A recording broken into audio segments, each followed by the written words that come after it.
your diarrhea. Diary full of shit. Just play along, me, myself, and I. No one else. Yo, I'm so legit. I'm in Fort Worth, Texas. Unfortunately, they couldn't get to me early, so I have to wait till tomorrow. And then I'm running recaps, so I won't be able to run full days, but I'll be able to run, 7 hours, 9 hours, 10 hours, and so on and so forth. All the way up to Washington State. So that's a good run. And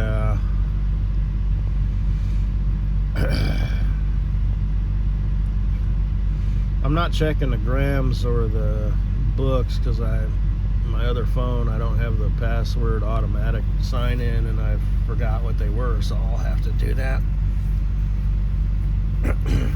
Because I got my main phone and then my other phone. Then I have a third phone as a backup. And in case something goes wrong, I have two phones because they're so dependent on them. And then the one I have my pictures on and stuff. I have a nice hiding spot. I shut them off so they don't generate heat, and I just take the one phone. And then if someone breaks into my truck and rummages around, there's this like little ledge that I can stick them in. But the problem is if they slide in too far, I have to get a coat hanger or something to reach back there and bend it and pull it out. Because whatever, I don't trust anybody, you know what I mean? So it's like, I've never had any problems with people, whatever, but that's just how my mind works.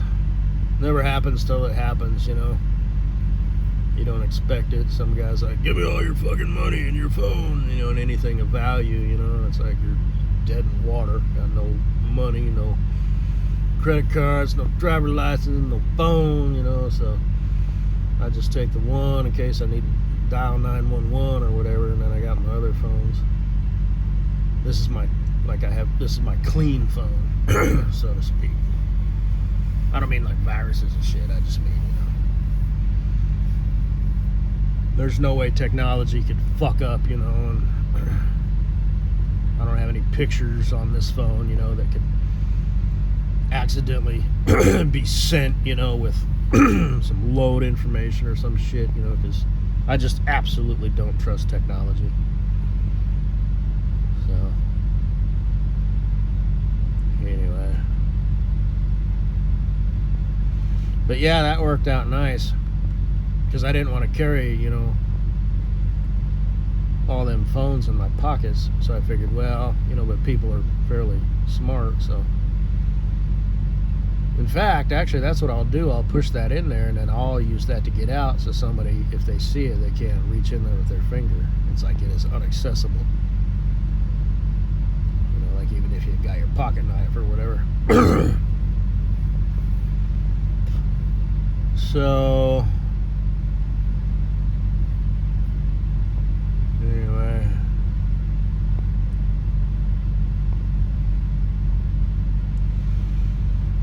and that's why I wear cargo pants, is because I always have so much shit in my pockets, you know what I mean? So little pocket calculator, write shit down, that's from back in the day. And now I've decided to start doing it again because, fuck the rainforest. These data centers are gonna put us all under. Now, all the water, on planet Earth is all the water we've ever had, so I suppose if it really came down to it, we could come up with some sort of, cleaning, whatever. Like I said, the desalination or whatever, but that requires a lot of energy. And then there's the byproduct, the super concentrated salt water, or salt sludge, or whatever it is. And like like water treatment facilities, like city water and whatnot. You know, I understand that. You know, but that means all these houses out in the rural areas, you know, are going to have to be, you know, have pipes run out to them, and it just is what it is. So maybe there's a, you know, a solution, but anyway, so I'm gonna be out for about another week and a half probably, and whatever. I'll talk about my onboarding adventures, which they're not really adventures. I'll just mention it. There's this one guy I want to talk about. I'm gonna throw him under the bus. He's I want to do it while I'm home because I want to write shit down because I don't want to forget anything. I'm gonna talk shit about this guy because fuck motherfuckers like that. He claims to be a former Navy SEAL, and I would bet $10,000. Never. That's my analogy of how sure I am of something. Never bet anything you're not willing to lose. So usually, you know, I might, you know, bet anywhere from, you know, $300 to, you know, $2,000. I would bet $10,000 that this guy, I'm willing to believe he was in the Navy. But this motherfucker was not a Navy SEAL. But I'm gonna skip the details on that, and I'll talk about this dumb schmuck later.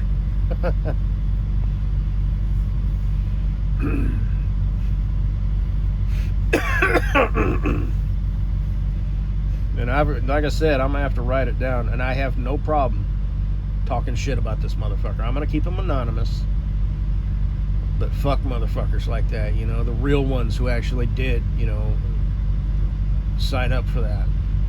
Like I said, he signed up for the Navy, but I think this guy, you know, what he did, I didn't want to talk to him about it. I didn't care. I didn't want to accidentally, you know, have him, you know, expose himself. Although he's the type of guy who would just, I'll do an audio presentation about it later. So,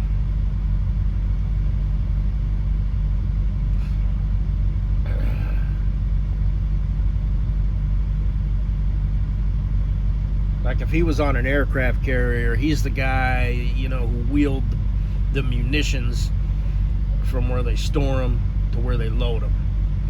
And he just went back and forth, you know. And just like that dude who was in the Air Force, that security guard dude, you know. Same caliber of dude, you know. That guy cleaned, you know, windscreens and checked air pressure and landing gear and just basic shit. Maybe fueled them, but nothing of any importance, responsibility, or technical know-how. So that's what this motherfucker's career in the Navy was. But I'll talk mad shit about this sorry ass motherfucker when I get home.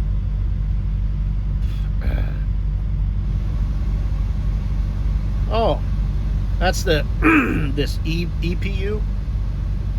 It works out real nice because these trucks are set up so if the battery gets low, it automatically, the truck turns on and runs for a bit and then shuts off. So this EPU actually works fine.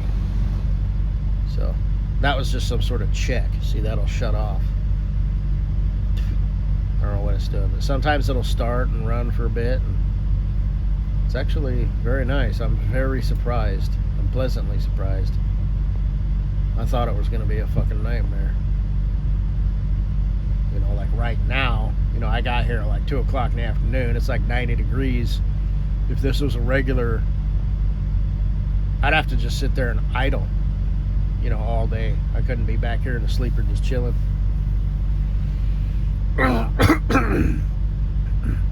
And those original things, EPUs, they were climate caps, and they've since gone out of business because they were disasters.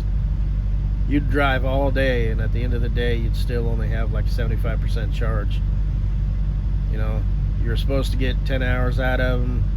You'd only get, you know, 8 to 9 on a normal day, but if it was a hot day, like 90 or greater, you'd only get 6 or 7 hours out of them fuckers. And these trucks are set up where they're supposed to be set up where if it's over 100.4 degrees, it'll idle.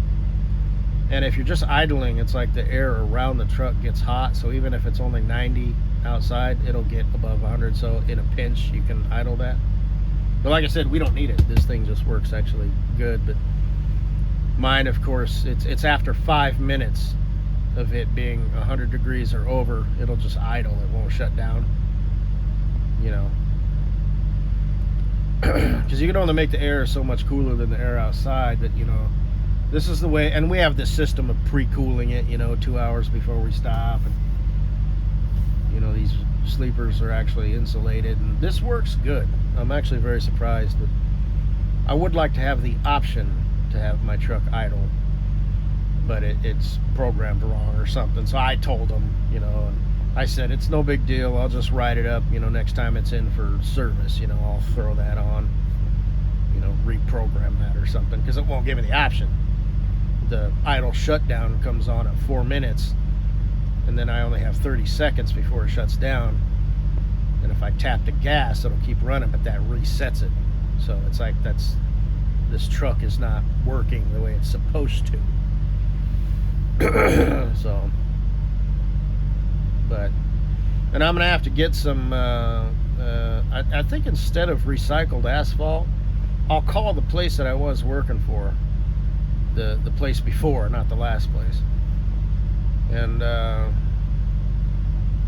well, no, I could call my guy, so to speak. Because right now during the summer, it's fine. My little turnaround spot that I got, that I kind of back into and then back up the drive, so I can park my truck and trailer. You know, so the cab, I back my trailer kind of up on the weeds a little bit, and I keep the tractor on the recycled asphalt. So the tractor's pointing towards, you know, like the back of my house. And then I leave room so I can get my little S10 out, you know, if I need to go somewhere. But if it's raining or in the snow, winter, that's gonna be a problem. And I need to widen the drive, because I kind of just did some shit, and because I got a thing and the whatnot there. But I'm gonna go knock on the door and be like, you guys mind if I move that and just widen the drive a little bit?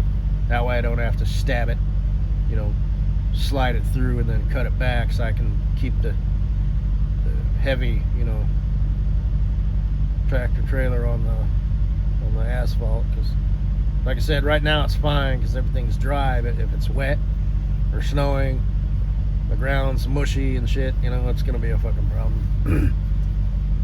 So let's see, yeah, 12 minutes in. I made some new collages of you, Katie Boo. I was so fucking happy, you know, that you're still a kicking chicken. So I mean, I was eventually gonna start, you know, masturbating to you again, but now I can start now with vigor, and I have been. And I can think about you as I drift off to sleep. So first load I get, you know, I'll take you know, my home time, you know, because like I said, we don't pick up and deliver in Chicago, but we drive through there, so I can take my home time, you know, near there, and then get to your place. And you know, if I went to troll, did that sort of shit, and this was complete and utter fucking bullshit, and I just hug you, you know, for like 5 minutes, you know, just glad that, you know, you didn't do something stupid.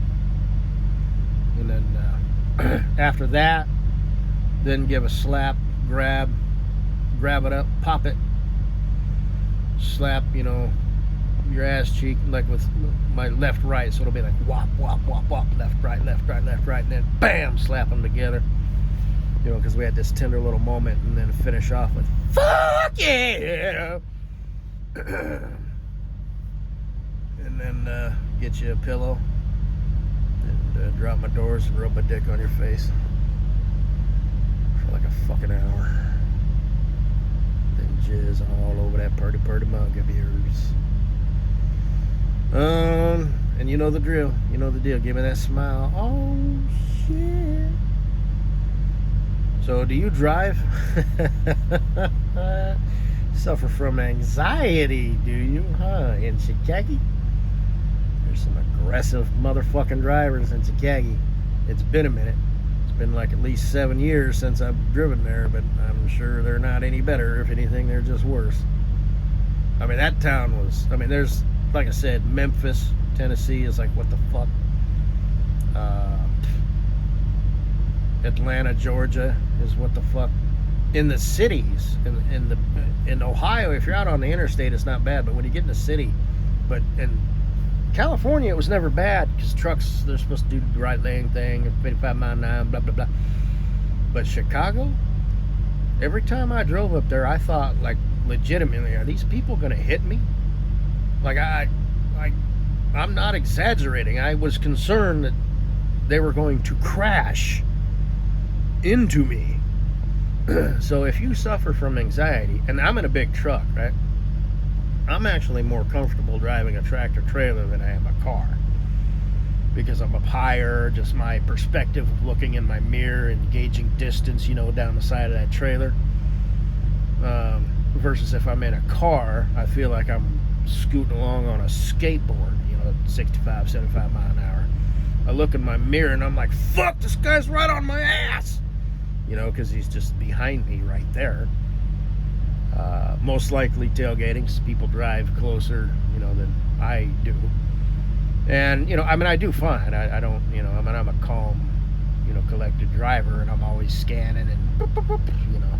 It's hard for me to put into words, and I mean this humbly, but, you know, I just, you know, it's just situational awareness. You know, I'm always scanning, looking, potential, what's coming up, what could happen. You know, I'm just always, even if I'm not looking at something, you know, I need to look this way, I check that way, and I note, and I make a mental note of what could change during the, you know, 1 to 3 seconds while my eyes are over here, you know. And my eyes are moving fast, and I know it sounds stupid, but I mean this humbly. I'm a pretty good fucking driver. I really and truly am, you know. And I'm calm, you know. But and I can talk and chew gum at the same time. So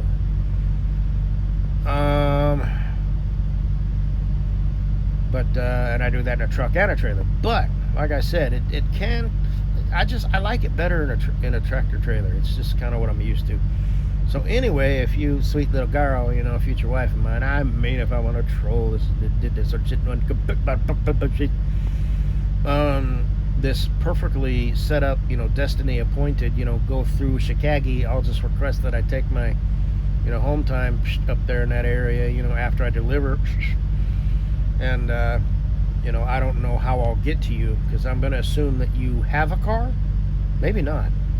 I mean, you don't need a car in Chicago, but then you're stuck in Chicago, you know. But I'm going to go out on a limb and assume that you don't like driving. So I would want to find a way to get to you. But the thing is, O'Hare, you know, as far as like rent-a-cars and stuff, maybe I could have one of your friends. Oh, maybe that's what that fortune cookie meant. I'll have many friends when the time arrives. So I'll give Fatty McFatfuck a call, and I'll be like, wee, wee, oink, oink, oink, wee, wee. Hey, look, I know I've said some mean things, but I'm looking to have a sexual escapade with my future wife. You probably know her, your friend Katie Boo. Yes, that plicky plack little thing, the complete opposite of you. You want to come get me so we can, you know, I can stay the night, you know, at her place for a couple nights, and we can touch bodies, and I'll rub my dick on her, and we'll make out like a couple of fucking school kids, and just hang out and get to know each other, and, you know, embrace our future. So if you don't want to do it, I understand. I mean, I know you probably just want to sit around and eat and shit. What about Little Miss gonna eat a potato sideways? Whole. You think you can send her? What's the other one? The one with the spa. Is she available? So, that's what that fortune cookie meant. It's all making sense now. So, yes. So, Katie Boo. Oh boy, I'm a happy boy. I'm glad you're still with us. So maybe you're not so stupid after all.